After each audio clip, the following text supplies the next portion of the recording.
Halo semuanya, kembali lagi di Lentera Malam bareng gue Jamal. Dan di segmen Saksi Misteri kali ini gue kedatangan narasumber, seorang mantan narapidana yang punya pengalaman horor ketika dia di penjara. Nah, kita sapa dulu aja. Di sini udah ada Kang Asep. Kang Asep, apa kabar Kang? Halo, sehat Kang. Sehat Kang? Bang. Kang, pertama-tama pengen tanya ini Kang. Kenapa Kang Asep bisa sampai jadi narapidana atau di penjara gitu? Itu karena kondisinya pada saat itu gua tawuran Bang, tawuran pelajar biasa gitu. Oh, Jadi tawuran pelajar pada saat itu di tahun 2009-10 ya itu lagi masif-masifnya memang. Jadi singkatnya ya karena memang di situ ada korban yang meninggal, pada akhirnya masuklah gua pada saat itu. Beserta dengan teman-teman, jadi nggak sendiri. berarti ini kejadian pada saat sekolah ya? Itu kejadian pada saat sekolah. Sekolah SMK ya? STM. STM ya? Nah, korbannya sendiri, maaf, sempat arwahnya tuh didatengin Kang Asep atau gentayangan? Pada saat gua di tahanan polsek pada saat itu memang dia datang dan menampakkan diri. Masih ada rasa bersalah Kang Asep? Iya, sampai sekarang masih rada Sampai bersalah. Tapi ini itu udah lama ya Kang ya? Sekarang udah tobat lah ya? Udah tobat dan tentu rasa bersalah itu masih sampai sekarang sih terasa. Masih sampai sekarang. Karena kaitannya soal nyawa kan. Ini berarti kejadian horornya juga ada yang di sel penjara itu? Iya. Nah, aku pengen tanya yang ini Kang. Soal kehidupan di penjara. Itu satu sel berapa orang pada saat itu? Jadi karena memang ada yang keluar masuk Bang, ada waktu itu kita pas kebetulan saya masuk di polsek. Jadi beda ya, polsek sama lapas itu beda. Polsek itu ya tempat penahanan. Biasanya pada saat kita pemberkasan itu masih dalam proses. Sedangkan kalau misalkan LP itu dari proses penahanan sampai ke pelimpahan pemberkasan dan kemudian kita dititipkan di lembaga pemasyarakatan untuk mengikuti proses hukum seperti persidangan dan lain-lain. Itu kalau misalkan yang di polsek pada saat itu ada 15, ada juga sampai 17, 18, kadang 10, kadang 12, kadang 23 gitu. Satu sel. Ukurannya? Itu di polsek. Mungkin ukurannya 3 kali 4 lah. Itu kalau tidur gimana? Ya itu tadi, kalau misalkan kita yang baru masuk nih, biasanya ya kita dijongkokin gitu di area, padahal space yang agak samping itu lumayan luas juga. Masih banget ya. Divonis berapa tahun? Pada saat itu tuntutan 7 tahun dan vonis 2 tahun. Divonis 7 tahun, tapi masanya cuma 2 tahun. 2 tahun. Jalanin ya? Ngejalanin 2 tahun. Oke, kalau gitu yang penasaran sama cerita lengkap dari Kang Asep, tonton video sampai habis. Tapi sebelum itu gue mau infoin seperti biasa, kalau buat teman-teman yang pengen jadi narasumber di Lentera Malam sama seperti Kang Asep, kalian bisa langsung aja DM ke Instagramnya Lentera Malam. Itu ada di @lenteramalam.id. Dan jangan lupa juga untuk mampir ke Spotify kita, itu ada di Lentera Malam, podcast horor, dan semua linknya gue taruh di deskripsi. Oke, kalau gitu buat kalian yang penasaran sama cerita lengkap dari Kang Asep, tonton video sampai habis dan tanpa basa-basi lagi, Saksi Misteri, kita mulai.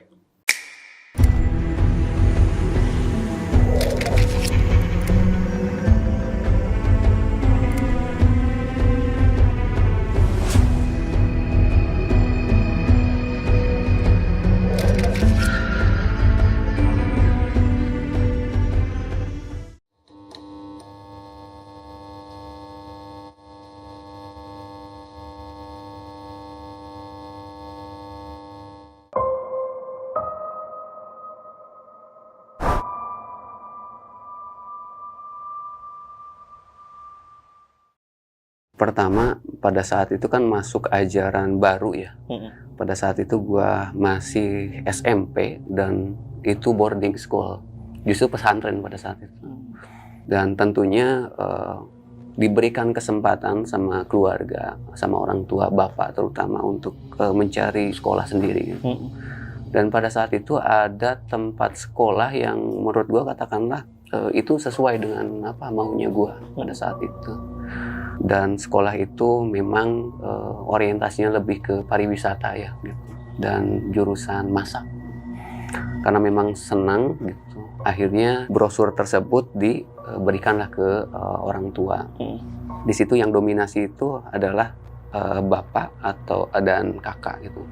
Saya biasa panggil bapak itu dengan sebutan abah. Dipelajari dan dilihatlah dari pembayaran bangunan, SPP-nya dan lain sebagainya, mungkin tidak realistis ya dengan kondisi pada saat itu, sehingga orang tua menawarkan opsi lain gitu, bagaimana di sekolah ini atau itu gitu. Kakak juga memberikan saran. Cuman karena memang kondisinya pada saat itu, ya namanya jiwa muda bang kali ya, dan kita juga pengen memberikan yang terbaik dengan sesuai passionnya kita, ya kita tetap pada pendirian kita pada saat itu gitu. Dan orang tua ya bilang gitu kan, abah nggak bisa, jadi kamu harus sadar diri mungkin dengan kondisi ekonomi kita gitu kan. Ya udah sekolah yang memang nanti dicarikan saja sama kakak gitu. Selang beberapa hari kemudian, adalah kawan dari kakak gue pada saat itu bang, yang gue juga berpikirnya mungkin dia menawarkan untuk, dia sebelumnya sekolah di STM yang memang dia sekolah itu gitu. Dia menawarkan ke kakak gue gitu kan, ini sekolah bagus. Biasanya kan kalau dulu kalau misalkan kita dapat satu siswa itu kita dapat ini fee dari sekolah gitu. Nah, mungkin karena ya dia branding sekolah tersebut dengan sedemikian rupa, akhirnya kakak ngikut gitu kan, dan ya udah dirembukan lagi dengan pihak abah bapak gitu kan, ya udah di sekolah sini aja. Ya saya berontak pada saat itu, nggak bisa, itu sekolah bukan sesuai maunya saya pak gitu kan, karena jurusannya juga kan jurusannya berbeda gitu kan, jurusan listrik gitu kan ada beberapa listrik otomotif gitu kan dan lain-lain. Nah dikasih di yang paling aman lah, nggak terlalu kotor listrik gitu kan. Ya udah, karena memang kondisinya sangat mendesak pada saat itu gitu kan, diiyakan tapi dengan catatan gitu.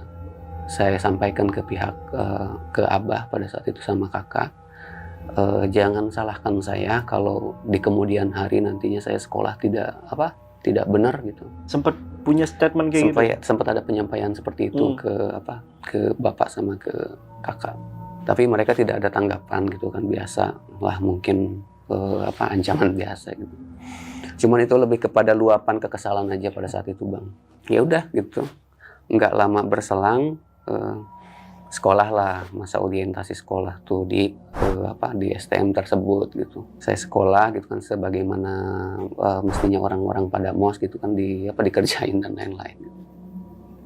Tapi saya agak kaget bang, karena memang berbeda dengan dunia saya sebelumnya gitu. Berbeda dalam pengertian, dulunya saya SMP, aku masuk STM gitu dengan kondisi yang berantakan lah intinya gitu. Saya kan pakaian saja gitu kan, pakaian normal SMA pada umumnya. Kalau misalkan teman-teman ada yang pakaian celananya itu ngepres banget dia, sampai dengan bajunya pun memang tidak serampangan lah artinya gitu, tidak seperti orang terdidik pada umumnya. Sehingga memang saya agak surprise juga pada saat itu pas saya masuk sekolah gitu. Ya udah, singkat cerita saya ikut gitu kan. Saya emang diem orangnya pada saat itu. Dan saya masuk di dalam ruangan kelas, pada saat itu masuk di ruangan listrik. Ada 3 orang lah yang biasa sampai sekarang bahkan ini ya, hubungan itu masih baik. Itu cupu lah bisa dibilang, mereka itu grup-grup cupu gitu. Tapi saya senang gitu. Sebut saja namanya siapa? Omen, Pacuy sama Arab, dia mereka gitu.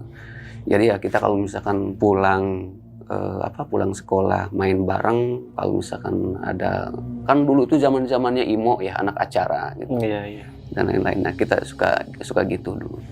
Masih masa orientasi sekolah pada saat itu kan gitu. Akhirnya saya pulang lah gitu kan. Itu pulang seorang diri. Dan memang nggak tahu apa-apa ya, namanya juga orang sekolah.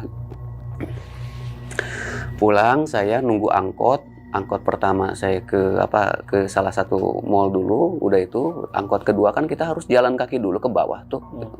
Jadi saya jalan kaki dulu ke bawah nunggu angkot di seberang jalan. Ada halte namanya itu halte Ramayana dulu. Itu perebutan antar basis bang, tempat kalau dulu STM bilang. Iya. Nah saya diam di situ gitu kan. Nggak taunya ada beberapa orang dari sekolah lain, saya nggak sebutin nama sekolahnya ya, kan untuk menjaga privasi. Dia datang gitu kan, nanya, lu anak ini ya katanya. Jadi artinya nyebutin nama sekolah. Dia bilang, bukan, tapi nama ini. Jadi biasanya kan misalkan nama sebutan yang familiar itu nama sebutan misalkan gua misalkan nama Asep nih. Nah, gua disebut nama formal gua nama Asep, tapi nama sebutan yang biasa orang-orang familiar itu Abeng misalkan. Nah, itu istilahnya gitu kan. Bukan, saya bilang kan. Tapi sekolah ini. Ya iya, itu sekolah itu, dia bilang. Dipukul gua pada saat itu sama mereka. Dikeroyok, ada sekitar 7 orang yang royok waktu itu. Gua kaget lah, karena memang ya udah refleks dilawan juga kan. Mereka ada sekitar 6-7 orang lah pada saat itu gitu kan, dan sampai pakaian gua robek-robek pas pulang sekolah gitu kan. Ya udah, karena memang itu udah berlangsung dan dipisahkan oleh calo angkutan umum. Apa ya istilah calo itu? Kenek ya. Yeah. Istilahnya kenek gitu, dipisahin dan pada akhirnya ya disuruh pulang gua pada saat itu. Tapi kalau nggak dipisahin lu bisa sampai mati mungkin ya? Habis mungkin bang. Habis ya? Habis mungkin bang. Orang tua ya itu pertama ngelihat itu kaget banget gitu. Kenapa bisa sampai kayak gini? Si Umi kan, ibu gitu. Saya waktu itu bilang, kan sudah dibilang jangan saya masukin sekolah ke situ. Udah tahu sekolah itu nggak benar. Saya bilang. Dan si Abah kan pada saat itu lagi di kebun. Jadi nggak ini. Terus selang di besok harinya gitu kan tetap sekolah biasa kayak biasanya. Cuman ada dendam, bedanya ada dendam sekarang. Udah mulai timbul tuh rasa kesal, rasa ingin membalas lah pokoknya gitu. Pulang sekolah seperti biasanya gitu kan. Ngajaklah teman-teman yang biasa saya main itu gitu kan. Si Omen, terus kemudian si Pacoy itu sama si Arab pengen main ke rumah pada saat itu bang, karena dia pengen main ke arah Curug gitu. Akhirnya saya ajak pada saat itu dia pulang ke rumah juga gitu ya, dengan berjalan kaki seperti biasanya waktu itu, dengan jalan akses yang sama gitu. Cuman memang beruntungnya pada saat itu nggak ada teman-teman yang biasa lawan itu, yang biasa nongkrong gitu. Tapi di seberang jalan itu ada dua orang yang musuh yang sama memang. Cuman ini berbeda orangnya. Gitu. Dia di seberang sana gitu, saya seberang sini dengan teman-teman yang 4 orang ini. Dia 2 orang 4 orang. Gitu. Woi sini lu, dia bilang kan. Siapa itu katanya, dia bilang kan, kaget. Siapa itu Sep, dia bilang. Gua paling musuh kan, gua bilang kan udah samperin aja, dia 2 orang kok gitu. Gua bilang kan kayak gitu waktu itu. Langsung dia nyamperin gitu kan. Lu ngepet 1 lawan 1 sama gua gitu kan. Gua habisin satu-satu sama lu, dia bilang. Oke, ayo, gua bilang kan waktu itu. Padahal aslinya gua diem bang orangnya aslinya pendiam gitu kan, tabiat gua gitu kan. Ya gua ikutin gitu. Akhirnya diajak ke rel kereta. Rel kereta itu masih berdekatan dengan jalan raya itu. Jadi ini jalan raya, basis yang biasa kita rebutin, di atasnya itu rel kereta. Jadi kita diajak ke situ untuk duel 1 lawan 1. Pertama teman gua dulu tuh yang ditunjuk, karena dia lebih tinggi kan secara postur. Mungkin tingginya dia itu 173 kali ya. Tinggi pokoknya 173-an lah. Sedangkan kan gua 169. Tapi lawan di belakang ini masih satu ukuran dengan gua. Terus gua mau langsung sama lu aja, dia bilang, lu lebih tinggi kayaknya jago, dia bilang. Langsung mereka berantem, nggak taunya teman gua dibantai sama dia habis. 1 lawan 1. Kan gua ngelihat kondisi dia nggak bisa berbuat banyak, kan nggak tega ya. Udah sama gua aja bentar, ini dia masih ada perlawanan kok. Ada perlawanan gimana? Orang dia udah nggak kuat gitu. Satpam yang di mall di atas sama orang-orang di sana, sama SMP yang di seberang sana itu sampai nonton semua bang. Nggak ada yang misahin. Nggak ada yang misahin. Terus akhirnya satu di antaranya teman gua juga diajak duel, si Omen gitu. Dia posturnya lebih kecil bang dia, tapi dia pengennya tos-tosan, gear lawan gear. Jadi dilawan juga akhirnya, gear lawan gear itu. Tapi dia mental, dia kalah juga. Tapi beruntungnya dia nggak parah sih. karena gearnya lepas kan. Dia bilang peace. Ya kan di situ gue ngomong, lu lawan gue aja gitu kan, setidaknya ada perlawanan nantinya, gue bilang kan kayak gitu. Ya udah, pada akhirnya dia pasang kuda-kuda lawan sama gue tuh, berantem sama gue, dibanting terus gue pukulin gitu kan. Banyak kok juga orang-orang yang mendokumentasikan pada saat itu gitu. Terus kemudian dia di luar dugaan dia ngebalikin balik bang gitu. Gue dipukul terus sama dia gitu. Tapi setelah itu gue balikin lagi, gue cekik dia, gue piting, dan dia itu nggak bisa gerak tuh gitu kan. Kan gue ngeri juga kalau dia sampai lewat ya gitu kan. Gue agak kendorin. Ternyata siku dia kena muka gue sekali. Gue jatuh di situ kan, tersungkur. Terus kemudian gue dipukul beberapa kali sama dia. Dia bawa pakai batu, lu ngepis gak? Dia bilang kan. Iya, gue bilang pada saat itu. Akhirnya gue kalah di situ dan dibopong sama teman-teman gitu. Yang orang-orang SMP dan masa yang di bawah yang ngelihat juga itu pada kepok-kepok tangan gitu. Ngebiarin mereka. Kalau kayak gitu mungkin ketawuran itu identiknya dengan sajam ya. Mungkin mereka kesal kalau yang berbau sajam. Tapi kalau misalkan 1 lawan 1 mungkin lebih laki kali bang, nggak pakai apa-apa. Iya. Dan ibaratnya tidak menimbulkan kematian lah ya. Iya, itu resikonya lah. Resiko potensi kematiannya kecil lah. Iya betul, gitu. kecil. Terus akhirnya gue dibawa pulang. Terus kemudian Ubi gue ngelihat hal yang sama, bahkan lebih parah sekarang karena bonyok kan. Nangis gitu kan. Udah jangan sekolah lagi, dia bilang kan. Emang benar pada saat itu gue 5 hari gak sekolah. Setelah kejadian itu istirahat. Dan ternyata selama 5 hari gue itu nggak sekolah bang ya, rame di sekolah itu. Si Asep katanya ribut sama jagoan kelas 3 kan. Kelas 1 gua pada saat itu kan. Terus sampai kewalahan si kelas 3-nya itu dia bilang. Nah, di situ gua mulai punya nama, Bang. Di situ gua mulai punya nama walaupun gua kalah pada saat itu. Jadi diperhitungkan lah di lingkungan basis. Gua mulai sekolah ya ditanya-tanya, "Oh, gila lu," katanya. "Bisa lawan jagoan kelas 3," katanya. Kan jagoan itu ada beberapa, Bang. Ada jagoan yang memang benar-benar jagoan biasa ngepet 1 lawan 1 duelnya. Ada yang biasa pakai barang, ada juga yang biasa pakai samurai lah atau kelewang dan lain-lain gitu. Nah, gue sampai digituin pada saat itu sama teman-teman sebasis. Jadi lawan lu itu sebenarnya kelas 3 di sekolah sana. Dan dia punya nama besar gitu. Oke. Dan dia punya nama besar dan gue juga nggak tahu kalau dia itu salah satu pentolan di situ lah. Pentolan. Di basis itu.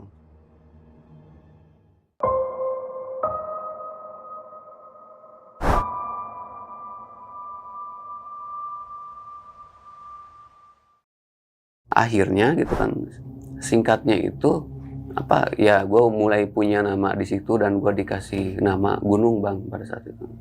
Nama gue nama Gunung. Nung, orang panggilnya Nung gitu. Karena tinggalnya kan di kaki gunung Salak. Jadi teman-teman manggil dengan sebutan Gunung. Ya udah, singkat cerita gitu ya, kalau misalkan ada tawuran, kalau misalkan ada orang-orang yang gak bawa apa-apa gitu, ya gue paling depan. Tapi kalau misalkan mereka yang pakai samurai, ya gue posisinya di tengah lah paling tidak. Karena yang pertama gue itu nggak tega, Bang, kalau misalkan harus mukul orang pakai barang gitu. Iya. Itu yang pertama. Di situ lu udah mulai bandel pada akhirnya ya? Bandel. Oke. Yang memang awalnya itu pendiam gitu kan. Tapi kalau disebut pendiam ya pendiam, kalau di rumah juga pendiam. Kegiatan sosial di masyarakatnya juga ruang lingkupnya yaitu diam, anak rumahan. Tapi kalau udah di luar udah beda lagi. Tiba di satu momen pada saat itu, Bang. Istilahnya gue udah punya nama lah intinya gitu.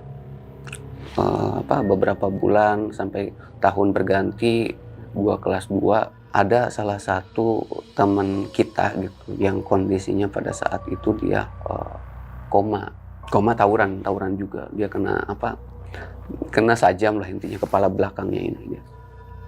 Jadi dia dirawat di salah satu rumah sakit gitu di PMI pada saat itu. Ya, mulai masa tenang yang biasanya tiap hari kita tawuran. Akhirnya gitu kan, gue coba dengan teman-teman menginisiasi untuk besuk teman gue yang dalam kondisi koma tersebut gitu. Itu sih udah beberapa minggu setelahnya Bang gitu kan. Nggak langsung pada saat itu juga kita langsung besuk gitu. Untuk besuk si teman kita itu gitu. Dan akhirnya gitu kita sambangi lah bareng-bareng dengan teman-teman. Itu pada saat itu ada sekitar 5 orang kali ya perempuan. Terus sisanya ada 10 orang cowok, kurang lebih lah ya Bang, gua lupa gitu. Jadi kita sambangi ke PMI pada saat itu. Dan ternyata kata pihak rumah sakit itu sudah dibawa ke rumahnya karena kondisinya sudah membaik pada saat itu. Akhirnya ya kita langsung bergeser, kita diskusi dengan teman-teman gitu. Gimana kita langsung ke rumah aja gitu. Oke lah, kita ke rumahnya aja, kan udah sekalian satu arah. Kita ke rumahnya beserta dengan teman-teman semua gitu pada saat itu gitu kan, kita ke bawah yang biasa basis yang kita rebutin itu Bang. Kita turun ke situ lagi dan ternyata Bang itu sekolah gabungan dari 4 sekolah itu yang memang musuh sekolah kita gitu. Dia dari bawah basis sampai dengan rel kereta sampai ke bawah kali letter L kali ya. Itu kayak air ngumpul dia. Dan gue juga waktu itu ada feeling. Kalau ini mungkin bukan feeling, lebih ke pirasat. Pirasatnya itu kuat banget. Ini kayaknya adalah yang lewat gitu kan. Akhirnya teman-teman agak ngedown juga kan gitu. Nung, kumaha ya, gimana ini katanya. Udah turunin aja gitu. Maksudnya turunin kita. Sumpah Bang, pada saat itu kondisi gue benar-benar dilema. Yang pertama, rasa gengsi gue itu mengalahkan rasa takut gue. Rasa takut gue besar nih, gengsi gue lebih besar. Nah di situ udah punya nama kan. Dan gue juga berpikirnya gini, realistis. Ya mungkin maju dulu lah daripada kita mundur gitu kan, memalukan gitu kan. Dan pada akhirnya rapat ya, jangan ada yang misah gitu. Untuk perempuannya naik aja ke atas, kan ada di mual ke atas gitu. Jadi biar tidak terkena benturan dan lain-lain.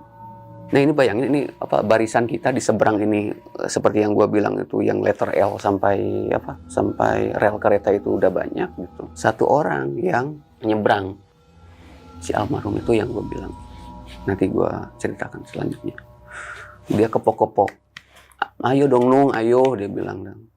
Dia nggak bawa apa-apa pada saat itu. Terus gue nyebrang, berantem lah di situ, di depan di jalan raya, tempat jalan raya. Bayangin lalu lalang motor mobil, kita di tengah berantem. Terus kemudian ya karena postur dia tinggi, mungkin 173 ya, tingginya 173, 174 gitu. Jadi gue agak kesulitan gitu ngimbangin dia gitu. Gue pukul, dia ngehindar. Dia mukul, gue yang kena gitu. Tapi ada satu momen dia kena pukul gue, terus kemudian dia kelilipan, langsung gue fitting kayak biasanya gitu kan. Nah di situ gue cekik terus, seperti biasa Bang, kalau gue kan suka was-was ya, suka mengukur diri gitu. Kira-kira kalau misalkan dengan cekikan kayak gini orang bisa lewat nggak gitu. Nah cekikan gue waktu itu tuh sangat kuat gitu kan, sehingga gue akhirnya lepas gitu. Nah dia pukul gua lagi, ternyata dia pukul gua lagi. Itu masih dalam dinamika di jalan ya, di depan jalan, dan orang-orang masih nonton semua gitu. Nah akhirnya gua pukul lagi, dia kena. Dia ngeluarin samurai di pinggangnya dia, ukuran segini, nyabetin ke gua, sebret. Otomatis refleks nangkis nih bekasnya, ditangkis berdarah. Nah pas mau diginiin gitu kan, mungkin pada saat itu kalau nggak ada teman gua yang lewat Bang pada saat itu karena dia pakai samurai.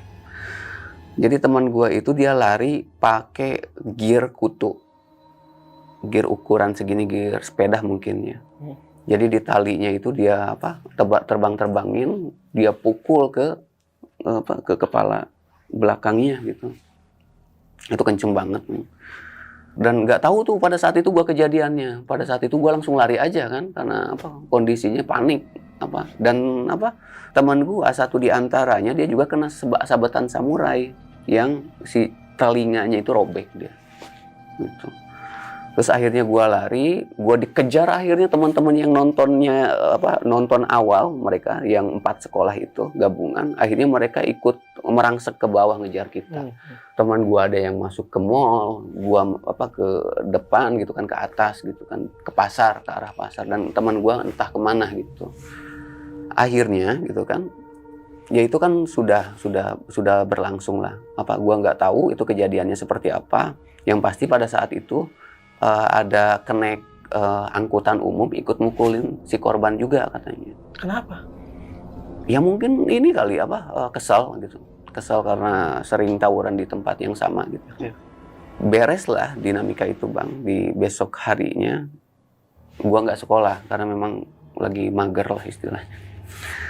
Terus akhirnya besoknya lagi gua sekolah. Tapi sempat ada yang wanti-wanti teman. Dulu kan masih zaman-zaman HP CDMA ya. Dia SMS gitu kan. Nung, lu jangan sekolah gitu. Kayaknya kondisinya nggak kondusif, dia bilang kan gitu. Udah libur aja, dia bilang kan kayak gitu. Gua kan ngerasa gua nggak ngapa-ngapain ya, yang cuma berantem kayak biasa ya. Udah cemen lu, gua bilang pada saat itu. Memang 180 derajat pada saat itu karakter gua berubah. Ya udah gua sekolah gitu biasa kayak biasanya gitu. Dan nggak taunya kita sekolah biasalah sekitar jam 11 mau istirahat gitu. Ada pihak Polsek Bang ke sekolah. Dari Kapolseknya, Kanit Reskrimnya, terus kemudian Buser dan lain-lain. Jadi mereka datang semualah ke kantor sekolah menyampaikan bahwa ada korban di situ. Ada korban, dan korbannya tidak hanya luka-luka melainkan meninggal dunia. Pada saat itu ya kita dipanggil teman yang terlibat di sana gitu kan oleh pihak kepala sekolah untuk masuk ke ruangan ruangan guru gitu. Kita diinterogasi lah gitu kan. Siapa yang ini katanya? Saya cuma mukul doang gitu kan. Saya bilang kan dengan polosnya, dengan pedenya mukul doang. Padahal kan ada dampak dari perbuatan itu. Iya, mukul juga sama, tetap kena gitu kan. Ini perannya apa? Kamu perannya apa? Nah pokoknya dikonfrontir lah intinya pada saat itu. Karena kita memang labil ya, tidak melek hukum ya, kita menyampaikan apa yang kita rasakan gitu pada saat itu. Dan akhirnya dibawa ke Polsek. Berapa orang? Banyak waktu itu Bang, semuanya lah. Ada sekitar 12 orang kali ya.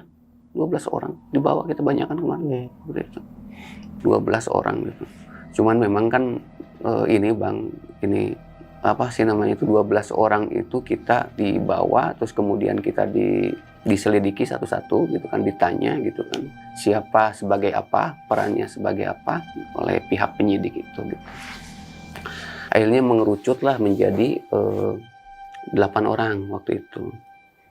8 orang dari kita-kita yang terlibat di sana gitu. Dan 8 orang itu mengerucut lagi ke pada akhirnya 3 orang. Nah sebelumnya gua sampai ketawa ke teman-teman yang masuk di dalam sel itu kita gitu kan. Nggak mungkin kalau kita sampai di penjara sampai bertahun-tahun. Gua sampai sesumbar pada saat itu gitu kan. Kan kita masih anak sekolah gitu kan. Jadi ceritanya menguatkan teman-teman. Padahal gua sendiri memang rapuh gitu pada saat itu. Nggak taunya nyisa 3 orang, termasuk gua gitu kan, sama kedua teman gua itu yang kena telinganya itu, yang dia disabet oleh samurai gitu. Nah di situ gua mulai ngedrop Bang, gua mulai ngedrop gitu kan. Terus akhirnya gitu kan, beberapa hari kemudian ada lagi 1 orang yang ditangkap gitu. Dari pihak sekolah? Bukan, yang si kenek angkutan umum itu pada akhirnya gitu kan. Jadi 4 orang gitu kan. Dan kita di dalam sel gitu. Dan ditanya-tanya kita sama orang-orang di dalam itu, di dalam tahanan Polsek gitu. Oh ya, kasus apa lu? Dia bilang. Kasus 351 Pak gitu. Kasus 170 Bang. Jadi gua kena pasal 351 sama 170. Kalau 351 itu penganiayaan, 170 itu pengeroyokan. Jadi kena 2 pasal pada saat itu. Jadi kalau misalkan kita masuk ke dalam itu kan suka ditanya-tanya gitu kan, kasus apa? Jadi nggak nyebutin misalkan kasus pelecehan sosial apa seksual, tapi kita sebutin nama pasalnya. Itu kalau yang di tahanan itu kan. Nah akhirnya kita disekolahin dulu. Disekolahin itu ya kita nggak bisa langsung tidur gitu aja bang. Jadi kita disuruh squat jam, terus suruh push up gitu. Terus kemudian kita juga disuruh tidur di dekat pintu gitu kan. Padahal lahan masih cukup luas gitu. Nah setelah seminggu baru kita mulai berbaur dan ada mulai masuk tahanan-tahanan baru. Ada yang tahanan ranmor, ada yang tahanan perampokan juga dimasukin. Tapi kondisi saat itu memang ngeri sedap gitu. Jadi dia di khusus ranmor itu benar-benar disiksa banget gitu. Disiksanya gimana? Jadi dia masuk gitu kan, ada besi, tahu nggak besi yang biasa apa sih namanya itu? Pokoknya besi lah intinya. Nah dia disuruh ngebentangin tangannya dia ke pintu tralis itu, dan si petugas kan kondisinya sedang di luar dia. Dipukul-pukulin, ngaku nggak lu sampai si besinya itu patah dia. Sama petugasnya? Sama oknum lah. Ya, sama oknum ya. Tapi gue benci sih kalau misalkan harus ngomong oknum, karena terlalu banyak oknum. Dan itu dia bang, kebanyakan di dalam penjara itu pada akhirnya orang-orang nggak kuat siksaan, karena harus ngakuin apa yang dia nggak lakuin, karena memang nggak kuat dengan siksaan.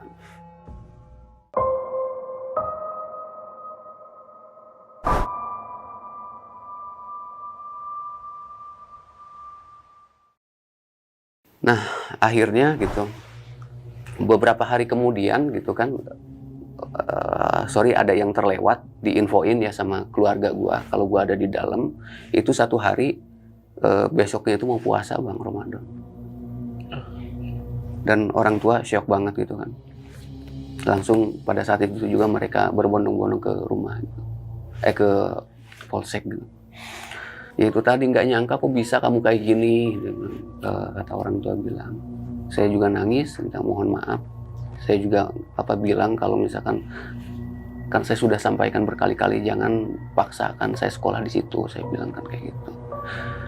Akhirnya gitu kan bang, ya pokoknya saya sujud sujud ke si ibu, ke si bapak, minta maaf gitu kan. Itu pokoknya di titik terendah lah pokoknya.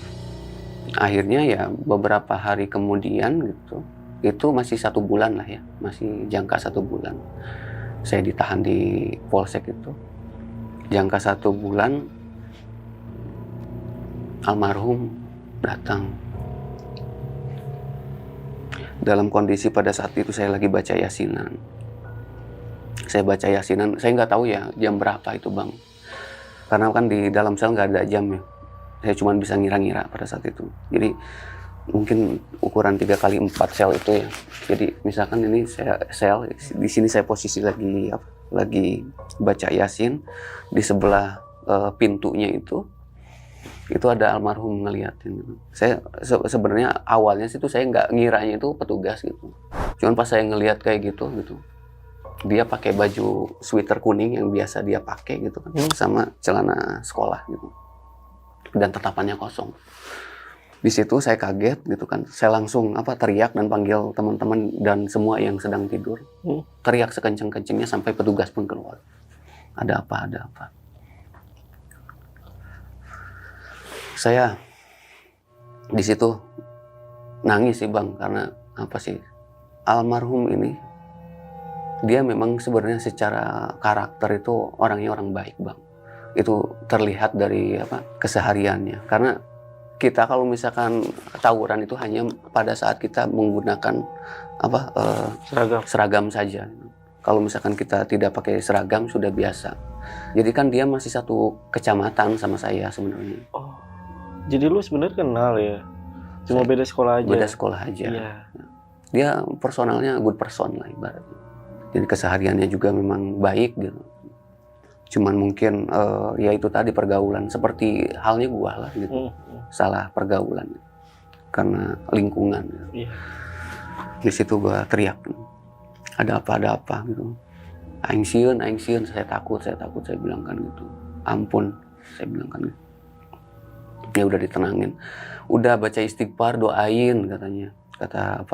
Kata petugas teh kan. Kalau petugas tuh menganggapnya gue itu ini bang takut sama hukuman. Karena sebelumnya kan ditakut-takutin sama petugas. Lu bakal 20 tahun, bakal 15 tahun hukumannya sampai digituin kan sama oknum itu. Itu jadi ada pengaruh psikologis lah secara tidak langsung. Pasti. Karena kita kan awam hukum. Itu situasi pertama bang yang emang buat gua ngedrop banget. Jadi bayangin pada saat itu gua lagi baca Yasin, terus tiba-tiba di sebelah kiri gua pas pintu teralis besi itu orang dia lagi ngelihat gitu kan, ngelihat dengan tatapan kosong. Yang gua lari di situ. Langsung ke pojok-pojok bangunin semuanya. Dan pas dilihat emang nggak ada lagi sama yang lain juga. Itu situasi pertama. Dan gue juga ngedrop kan pada saat itu. Didatangin pertama kali aja udah ngedrop, ditambah gue ditakut-takutin terkait dengan persoalan hukumnya. 3-4 hari kemudian gitu, gue apa sih namanya itu bang, namanya sidang. Bukan sidang gitu. Jadi dipanggil lagi ke ruang penyidik untuk di BAP, berita acara pemeriksaan. Jadi gue di BAP-nya itu terpisah sama teman-teman gue, mungkin untuk menghindari penyampaian yang sama gitu. Artinya dikonfrontir lah, di split gitu. Kamu pukul berapa kali? Kata dia. Saya cuma mukul 3 kali. Gue ngarang bang. Gue pikir kan waktu itu hukum itu akan signifikan hukuman yang kita dapat tergantung kuantitas pukulannya. Gue pikir dulu. Iya. Jadi gue nyebutinnya tiga pukulan gitu kan. Gue berharap gue kena 3 tahun lah kecil-kecilnya masalah itu. Bisa ringan lah ya. Bisa ringan minimal kan waktu itu gitu kan. Ya akhirnya beres gitu kan. Itu pun kan di ini bang dikonfrontir terus gitu. Dan 2 hari setelahnya itu udah bulan kedua bang. Itu kembali teman-teman gua yang satu diantaranya teman gua di BAP juga dia. Terus dia di BAP nyari pokoknya nyari letak-letak kesalahannya di mana sih untuk memaksimalkan kaitannya dengan pasal itu, pasal yang disangkakan. Gitu. Sampai teman gua bilang dia ngaku kalau dia itu sampai si kursi yang besi itu bang yang biasa dipakai kondangan, tahu nggak? Itu didudukin si kursinya itu ke kakinya itu sampai digini-ginikan, sampai digenjot-genjot. Apa sih oknum itu? Sama si oknum. Jadi teman gua sampai teriaknya itu memilukan banget. Kata dia, teriak dia. Berat gua. Terus akhirnya itu memang ada beberapa dari berita acara pemeriksaan itu yang pada akhirnya dia tidak sesuai dengan on the track gitu, tidak sesuai dengan faktualnya gitu kan. Nah kan gue ngedrop bang ya, malamnya itu gue baca yasinan lagi, sholat tahajud baca yasinan gitu. Itu masuk bulan kedua gitu. Dan gue ngerasa karena memang siangnya gue disampaikan lagi sama si oknum itu, anak orang kamu bunuh. Saya nggak ngebunuh, saya bilang kan gitu kan. Pokoknya diintimidasi lah, saya nggak ngebunuh, saya bilang kan gitu. Nah kepikiran overthinking waktu itu gue bang. Gue sholat tahajud, terus kemudian baca yasinan.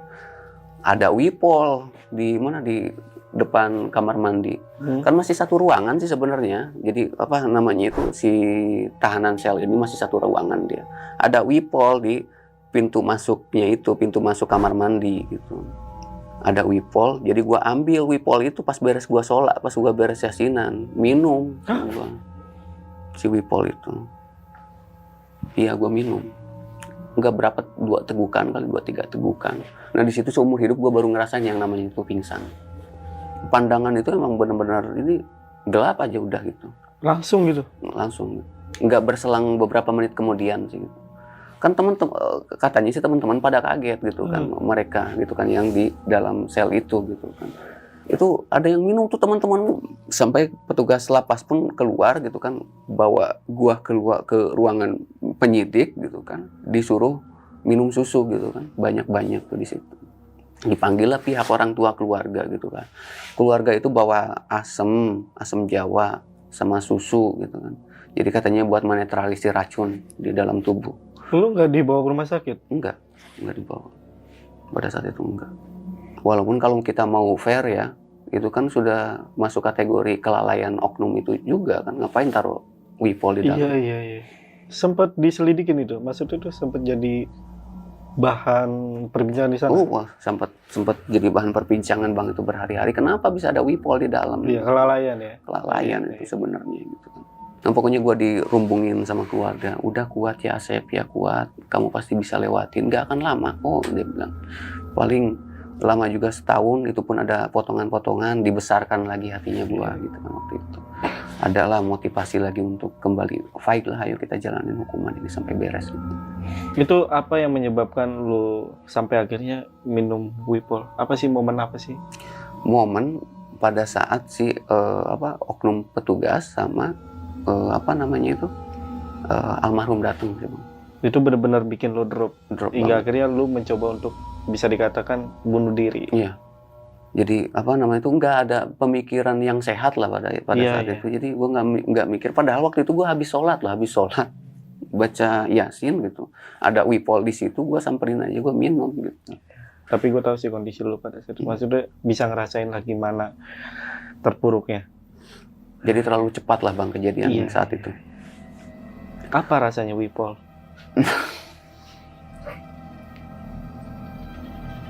Pahit dong. Oh, pahit. Pahit rasanya. Cobain aja Bang kalau mau. Ya.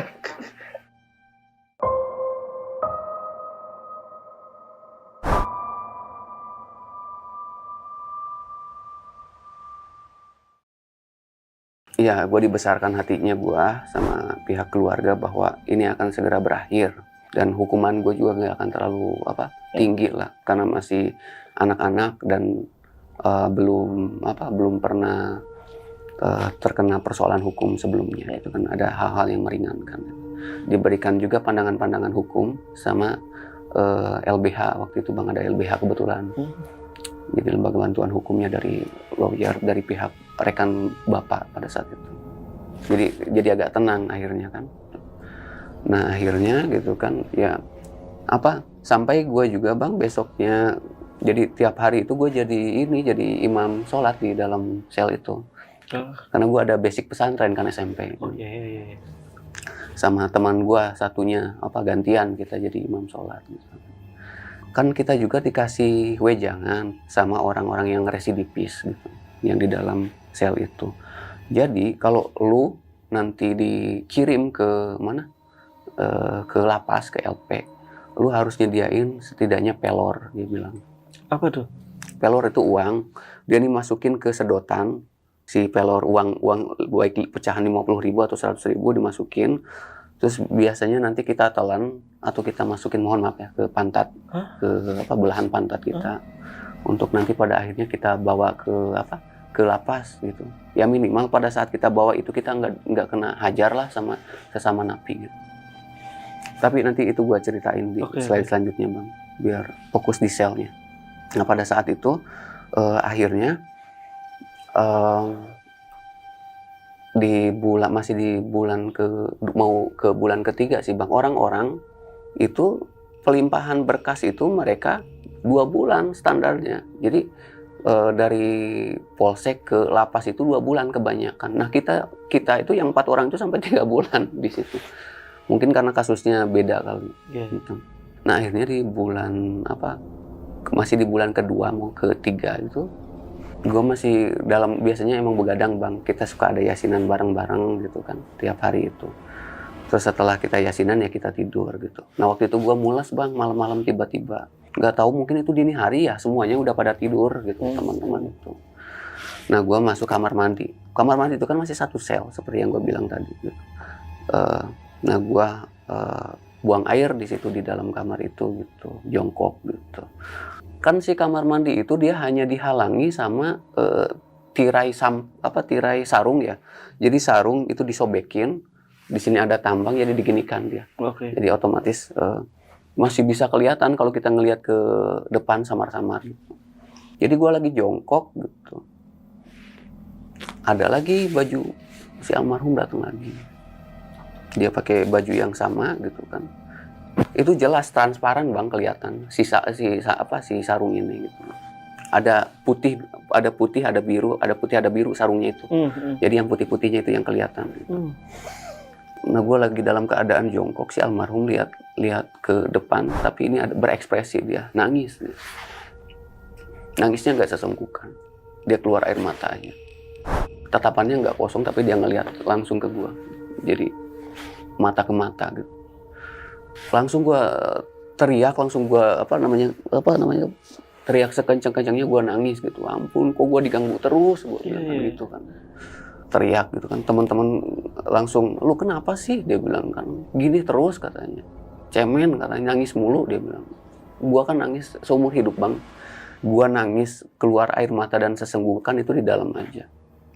Jadi benar-benar cengeng. Jadi paling cengeng gue pada saat itu. Jadi nangis. Gimana gak nangis? Gue terus yang diganggu, gue bilang kan gitu. Ya setelah nangis seperti biasa teman-teman nguatin, ya udah kita ini aja berdoa bareng-bareng, ngedoain almarhum kalau memang ngelihat gitu kan. Beserta dengan rekan dari satu kamar itu gitu, dengan berbagai kasus yang berbeda gitu. Terus yaitu di situasi keduanya gitu. Dan situasi ketiganya pas di masuk bulan ketiga Bang. Masuk bulan ketiga. Kalau bulan ketiga itu dia jadi sebelum didatangin di bulan ketiga itu memang ada keluarga kita yang 4 orang ini datang ke rumahnya almarhum gitu kan. Intinya mau namanya nyawa yang nggak bisa hanya sekedar untuk minta maaf, tapi setidaknya ada empati dari keluarga kita kepada keluarganya almarhum gitu. Nah pada saat itu penerimaannya cukup baik dari pihak keluarganya gitu. Tapi beberapa saat berselang kemudian nggak tahu kenapa si bapaknya almarhum itu bawa golok gitu kan, ngejar keluarga kita. Ini sempat ada kejadian itu? Iya, sempat ada kejadian itu. Kita bayangin waktu itu kita keluarga kita silaturahmi ke tempatnya keluarganya almarhum, dan waktu itu memang diterima baik-baik saja gitu. Kalau gua sih secara pribadi menduga itu sih mungkin dari tetangga atau omongan-omongan yang nggak enak gitu kan. Pada akhirnya kepancing lah si bapaknya. Karena kan pada awalnya kan penerimaannya cukup baik pada saat itu. Dikejar, jadi tunggang langgang waktu itu keluarga kita. Itu dapat cerita dari keluarga lu? Dapat cerita dari keluarga pada saat gua dibesuk lagi waktu itu. Jadi dibesuk gitu kan, diceritakan lah. Ya dibawain nasi timbal, jengkol dan lain-lain, terus dibagikan ke napi yang lain, tahanan yang lain. Itu udah kebahagiaan banget itu, gua nasi timbal kita makan bareng-bareng 12 orang gitu. Jadi kayak keluarga gitu Bang, solid gitu. Oh ada satu yang gue lupa. Ini lu pas masuk sel di tahanan itu belum ke lapas itu ya? Iya belum ke lapas itu. Nah itu sama yang berempat tadi? Iya sama yang berempat tadi. Masih sama yang berempat tadi. Nah masih di pasca ngebesuk gitu kan, barulah si almarhum datang lagi, tapi lewat mimpi Bang. Dia datang lewat mimpi, jadi tidak lagi menampakkan secara visual langsung. Dia datang lewat mimpi. Dia menyampaikan pesan gitu kan, intinya mengucapkan terima kasih dengan kedatangannya keluarganya, itikat baik itu yang pertama. Terus keduanya dia minta doanya gitu kan, biar itu disempurnakan. Itu benar-benar setelah dibesuk dan diceritakan? Setelah dibesuk dan diceritakan gitu. Dia menyampaikan gitu ke gua pada saat itu. Dan anehnya waktu itu gua nggak ngerasa ketakutan di dalam mimpi itu gitu. Dan cukup landai dia ngomong gitu kan. Nanti kalau udah bebas gitu kan, ya jadi orang baik aja udah, dia bilang gitu.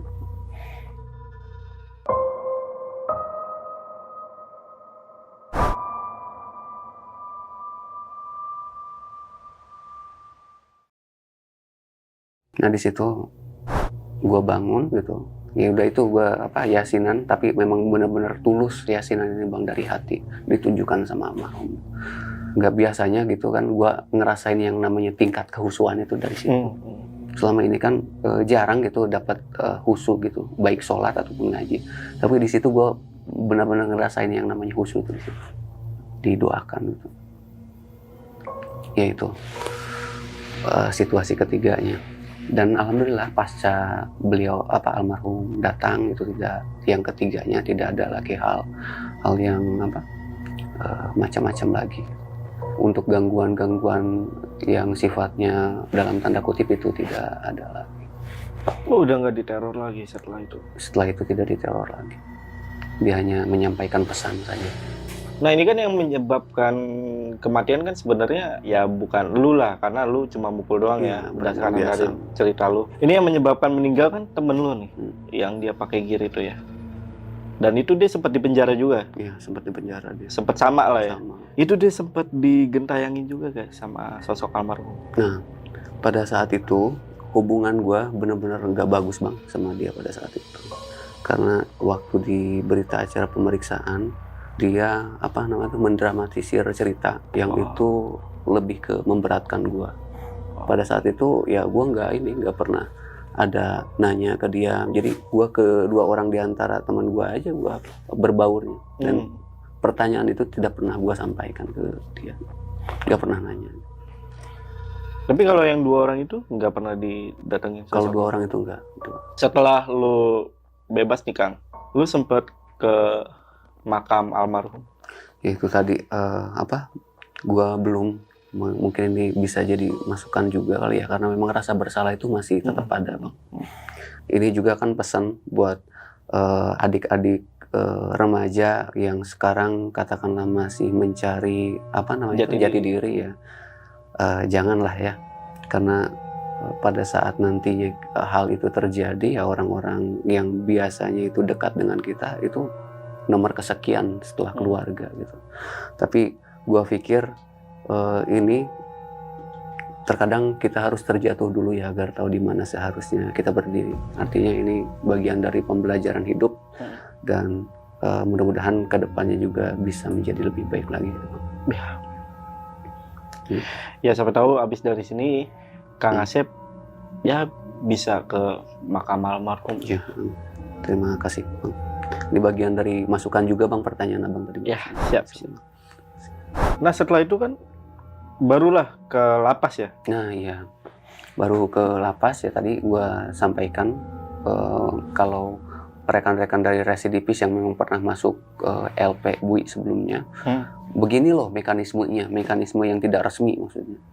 Jadi kalau misalkan lu nanti ke ini bawa itu pelor, dia bilang. Jadi pelor itu berbentuk uang, baik itu pecahan 50.000 ataupun 100.000, dimasukin ke dalam sedotan. Bisa kita juga telan, bisa juga kita masukin pantat. Mohon maaf. Nah kalau misalkan nanti kalau ditelan, kan nanti diberakin tuh si pupnya itu, terus kita nanti cari-cari. Di beraknya itu kita yang cari. Ngobok-ngobok tahi? Iya. Demi Allah. Segini ya? Itu udah pastilah bang, bau. Gila, sampai dicium juga. Itu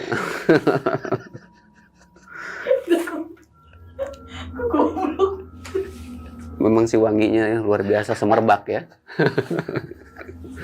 Oke. Itu kan pasti ya. Sudah otomatis ya.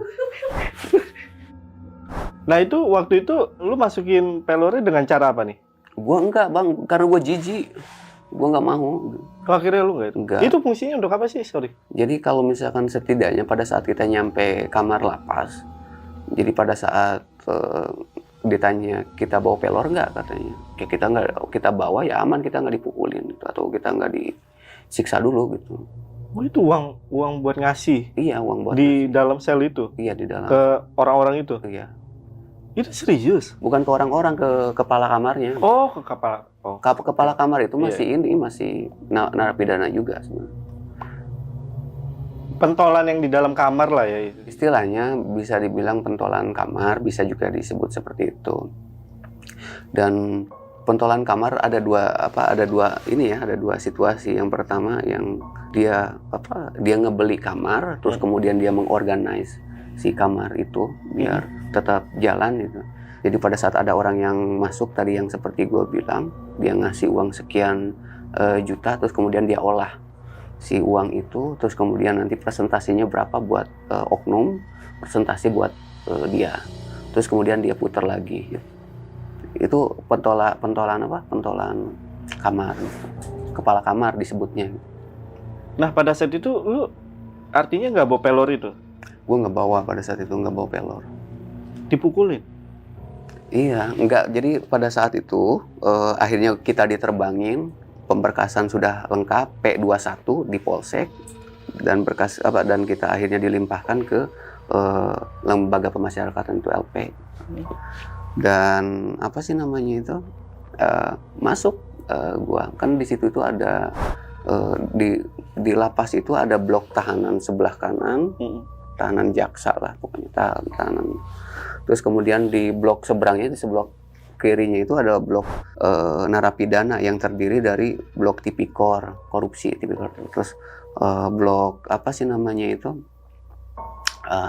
narkoba sama blok kriminal itu. Nah, gue masuk blok yang titipan jaksa ini yang masih dalam proses persidangan. Oke. Nah, gue masuk di salah satu kamar pada saat itu, kan ada beberapa kamar ya, di dalam satu blok tahanan itu. Nah, langsung tuh gue ditanya sama kepala kamarnya, lu bawa pelor gak? Enggak, gue bilang kan gitu. Jadi, sesuai dengan arahan dari teman-teman residipis itu, pokoknya gue sebelum diterbangin tuh udah peluk-pelukan, nangis bang, udah kayak keluarga pokoknya. Ya mungkin dia juga sedih situasinya nanti akan sesuai dengan apa yang dia alami nanti pada saat gue di lapas, karena dia kan udah tahu betul gitu flow-nya seperti apa. Nah akhirnya gitu kan gue agak bawa pelor gitu kan, terus langsung gue nggak dipukul dulu di situ. Dia langsung, lu di sini jangan bilang soal kesusahan lu gitu kan, lu telepon keluarga lu, orang tua lu, minta duit 2 juta buat lu bisa tidur di sini. Hah? 2 juta? 2 juta. Di tahun 2010. 2010. Gede itu? Gede bang. Gede iya. Banget. 2010. Terus akhirnya dan gua kan punya prinsip, karena ini nantinya akan berdampak ke psikologisnya orang tua gua, karena orang tua gua udah tua banget bang. Dan ini gue mesti tanggung jawab nih, apa yang gue lakukan ya gue yang harus bertanggung jawab gitu. Gue pasang badan, gue tepak itu HP gitu, HP yang dia kasih gitu buat dimintakan untuk telepon, gue tepak, jatuh kan, dia tampar gue, mukul gue, teman-temannya, busernya semua ikut mukulin gue di situ. Jadi bayangin sama lu, dalam satu kamar itu mungkin 3x4 tapi agak besar lagi ya kali ya.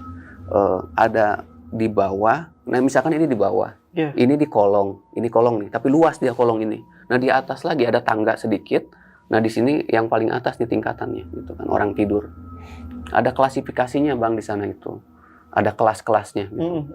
Yang kelas bawah itu adalah kelas Dayak, yang kolong itu adalah Pangeran Kodok, yang di atas itu adalah Pangeran. Ada istilah kasta di atas itu. Di dalam itu, dalam penjara itu. Habis Pangeran Kodok, pangeran apa? Pangeran aja, nggak ada sebutan lagi. Terus? Jadi apa namanya itu ya, gue dipukulin di situ, dikeroyok lah intinya, dan bengep lagi muka gue waktu itu. Dan pada akhirnya gue dijongkokin, tidur berempat ukuran pintu pada umumnya, pintu rumah. Ini pintu rumah misalkan nih. Gitu. Nah di sini ditutup lagi sama apa sih namanya itu, sama pembatas kayu besar gitu. Jadi secara visual ya orang oknum-oknum itu ya nggak bisa lihat kalau kita dijongkokin, nggak bisa lihat, ketutup sama papan besar itu. Tapi mereka bukan nggak tahu sih sebenarnya, mereka bagian dari permainan juga oknum. Ini yang mukul lo juga itu ada oknum juga ya? Tadi buser itu? Iya, si buser itu ini bukan oknum, dia apa namanya itu, napi juga.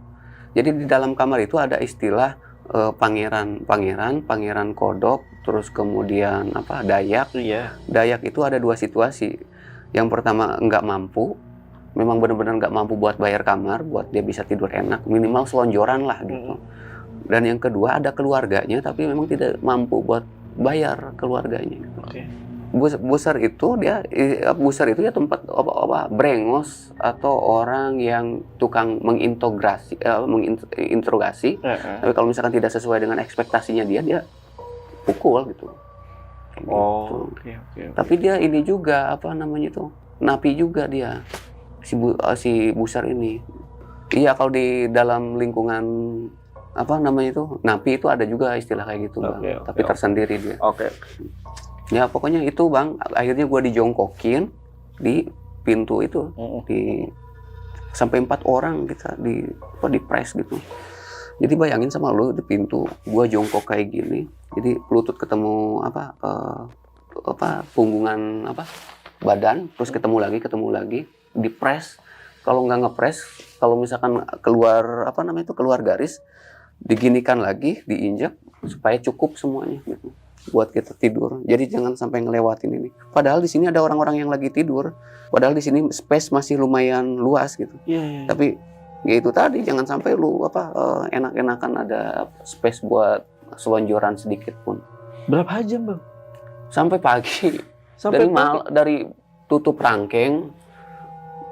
Jadi kan kita biasanya ada ini, Bang, di momen-momen tertentu kita bisa keluar berkegiatan senam gitu. Setelah itu kita dimasukin ke dalam ruangan pagi sampai jam 11 sebelum zuhur. Setelah zuhur kita masuk ke dalam, udah itu habis asar baru kita keluar lagi, sebelum maghrib kita masuk lagi gitu. Nah, ada kayak gitunya, ada waktu-waktunya. Tapi masih di lingkungan LP juga itu. Iya, paham. Ah, gila, miris banget. Ini lu digituin sampai berapa lama? Gua kan tadinya mau sampai sampai gua masa persidangan selesai aja gua tahan, gua bilang kan. Gua punya prinsip kayak gitu. Karena kasihan orang tua kalau sampai keluar uang lagi, gua bilang kan gitu. Tapi ternyata gua nggak kuat, Bang. Kelamin, dada, sama lutut gua tuh kayak orang lumpuh gitu. Udah nggak kuat gua, udah nggak bisa tahan gitu pada saat itu. Akhirnya gua bilang ke keluarga gitu kan, saya bisa telepon, saya bilang kan gitu, saya bisa telepon, dikasih HP-nya sama si kepala kamar itu, dan kemudian gue ngehubungin keluarga gue gitu kan, biar bisa tidur, gue bilang kan gitu. Saya di sini dijongkokin, akhirnya gue bilang dengan berat hati itu, sambil nangis, Bang, gue. Gila sih, gue nggak bayangin aja. Sambil nangis gue ke orang tua gue, dan akhirnya itu nggak tahu ya orang tua itu dapat uang dari mana pada saat itu. Akhirnya gue bisa tidur gitu, bisa tidur itu pun miring gitu, masih dayak. Gue tidur miring kayak ikan cuek gitu, tapi ditumpuk. Tapi gue bersyukur banget gue bisa selonjor. Yang nggak bisa bayar tetap jongkok gitu? Iya, tetap jongkok mereka. Bahkan kalau misalkan dari 4 orang, terus ada tahanan masuk dari polsek atau polres itu masuk ke dalam lapas, di situ masih penuh 4 orang, didiriin gitu jadinya. Hah? Didiriin, biar cukup gitu. Tidur diri jadi. Iya. Tidur diri. Nah, kalau yang tadi tuh ada Pangeran Kodok, ada Pangeran lah. Itu budgetnya berapa itu? Sampai ada yang 8 juta, ada yang di atas. Sebulan itu jatuhnya apa? Enggak, dia bayar kamar. Kayak ini aja, Bang, dia kayak sekali bayar misalkan enggak sekali bayar sih. Misalkan bayarnya 8 juta. Ada bulanannya, ada mingguannya juga. Hah? Mingguannya itu pada saat situasi yang paling menyiksa pada saat gua sidang. Jadi pada saat gua sidang, pulang sidang, gua itu harus bawa uang dan ngasih melan ke oknum si napi ini gitu kan. Jadi siklus itu yang benar-benar menyiksa gitu. Udah gua disiksa bagaimana menjalankan sidang gitu kan. Terus kemudian pulangnya juga gua harus bawa duit gitu kan dan ngasih ke kepala kamar. Mending kalau sidangnya itu naik gitu. Kalau sidangnya itu ditunda gitu, udah benar-benar menyiksa itu. Artinya kalau misalkan sidang kita itu ditunda, ya tetap kita harus ngasih gitu. ke si kepala kamar ini. Dan kondisi itu yang paling benar-benar menyiksa. Lu jalanin 2 tahun tuh Gua akhirnya. pada akhirnya gue di di persidangan gitu kan, waktu itu diancam ya bang, dituntut sama jaksa 7 tahun 7 tahun. dan divonis 2 tahun. Divonis 2 tahun. Kemudian pasca vonis itu gue minta diturunkan di blok narapidana di blok Tamping. Apa itu? Di blok Tamping itu blok pekerja. Jadi beberapa hal yang bisa dihargai oleh sesama manusia di dalam itu adalah Tamping, terus pangeran, sama kepala kamar biasanya, sama tokoh biasanya. Tokoh itu biasanya kayak misalkan ada napi olahragawan ataupun misalkan DPRD, nah langsung dia ditokohkan di situ, jadi masuk tokoh. Oknum ya, oknum DPRD. Iya, iya. Ada gituan ya. Ada gitunya. Nah, singkatnya gitu, gua divonis 2 tahun dan pada akhirnya gua diturunkan di blok Tamping bang, di blok D gitu waktu itu. Dari situ dimanusiakan lah ya. Belum dulu bang. Belum dulu, masih ada proses. Diapain lagi, dicambuk? Enggak dicambuk, aman. Enggak lanjut ya. Jadi masih ke blok D gitu kan. Gue bilang ke kepala kamarnya, saya pengen kerja. Dia bilang, bayar berapa? Gue bilang kan ada satu, lu nggak usah kerja, lu jadi korpe gue aja, dia bilang kan. Korpe itu kayak semacam ini, pembantu. Jadi apa yang menjadi kebutuhan dia dipijitin, atau misalkan baju dia basah kita bawa ke Binatu. Dipijitin. Ini berarti beneran ada yang di film-film itu ya? Iya. Kan kita suka nemuin tuh scene film di mana orang lagi pijitin kan di penjara, itu berarti beneran ada ya? Ada. Bahkan lagi-lagi gue nangis karena gue dari dulu belum pernah mijitin orang tua gue selama itu. Iya. Tahu sih gue. Jadi dia kan biasanya kegiatan di KPLP, dia Tamping KPLP. Dia pulang biasanya habis isya gitu kan, masuk ke dalam ini tuh. Apa yang menjadi kebutuhan dia, dari misalkan pakaian dia kotor, gua bawa ke Binatu. Di dalam lapas itu ada Binatu bang, tempat laundry. Kalau itu sih gue tahu sih. Maksudnya tuh kayak ada keterampilan di sana tuh untuk buat apa. Itu kan yang buat kerja ya. Yang buat kerja. Kalau laundry juga tahu sih.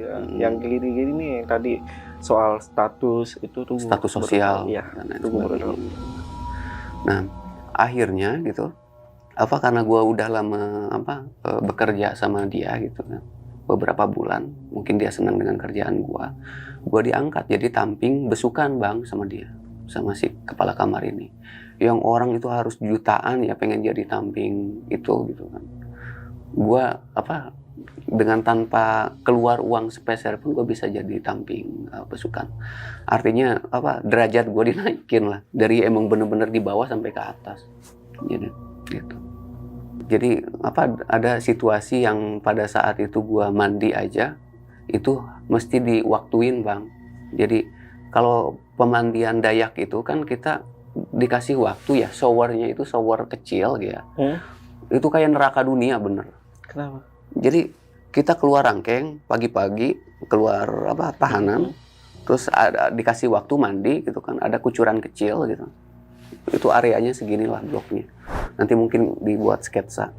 Nah, mandi-mandi, nah itu dikasih waktu. Kalau misalkan memang belum beres mandinya, kita masih dalam keadaan bersabun, itu mati pada saat itu juga si showernya. Dan orang-orang itu pada telanjangan semua. Udah itu nggak bisa mandi lagi intinya. Udah nggak bisa mandi lagi intinya. Kulit gusikan tuh ya. Nah itu jadi apa namanya tuh, kupret. Makanya banyak penyakit kupret di sana. Oh. Itu karena dibatasi. Kutu kampret. Apa? Kupret. Jadi kayak gatal-gatal merah gitu dia, kupretnya. Itu banyak kalau apa? Maksudnya orang-orang di sana tuh Dayak. Dayak kan termasuk gua juga. Pada akhirnya gua cuma cuci muka doang gua kayak mimpi di dalam itu sebenarnya. Itu sorry. cuci muka doang, itu selama beberapa bulan cuma bisa cuci muka doang? Iya, pada akhirnya pas gua turun blok, Hah? gua bisa mandi akhirnya. Tapi kalau misalkan ada gua beruntung, misalkan kepala kamarnya masih dalam konteks suasana hatinya apa lagi enak gitu, dan gua ngasih uang yang misalkan katakanlah dalam nominal dia cukup walaupun memang nggak besar, gua kadang beli air bang ke dapur, ke samping dapur gitu kan, untuk gua bisa mandi gitu. Oke, mungkin untuk cerita dari Kang Asep sampai sini aja Kang ya. Oke. Terima kasih udah berbagi pengalamannya. Iya. Banyak pelajaran nih yang bisa kita ambil nih. Hmm. Dan buat teman-teman yang pengen tanya lebih lengkap lagi, kalian bisa langsung aja DM ke Instagramnya si Kang Asep. Ada di mana Kang? Instagram Kang? Ada di Asep Pineapple Coffee. Asep? Pineapple Coffee. Oh, Kebetulan gua punya kira- kebun kopi sama Oh, nanas. ada usaha tuh. Iya, itu. Oh, oke. Lebih ke ini sih apa edu wisata gitu. Tapi lagi digarap bang.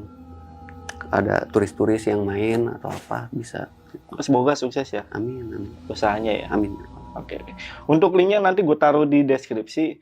Ya udah mungkin cukup sampai sini aja. Gue Jamal dari Lentera Malam dan Kang Asep izin pamit.